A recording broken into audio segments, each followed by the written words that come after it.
কিছু ঘর আছে ভিউয়ার্স।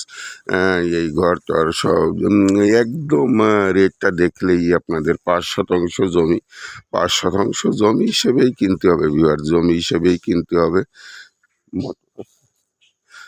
একটা সাবমার্সিবল মোটর আছে, এই হিসেবেই কিনলে আপনাদের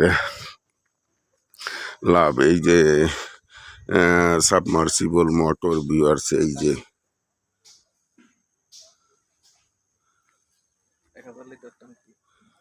সাবমার্সিবল মোটর ১,০০০ লিটার টাঙ্কি ভিউয়ার্স, এই যে ১,০০০ লিটার টাঙ্কি, ৫% জমি, সব মিলে ভিউয়ার্স প্যাকেজ দেওয়া থাকবে। যারা ক্রয় করতে ইচ্ছুক দ্রুত টাইটেলে ডেসক্রিপশন বক্সে দেওয়া নাম্বারে যোগাযোগ করে ভিজিট করলেই আপনাদের পছন্দ হয়ে যাবে। উঁচু জমি ভিউয়ার্স, উঁচু জমি ৫%, সাভার পৌরসভার ৮ নম্বর ওয়ার্ডে। তা ভিউয়ার্স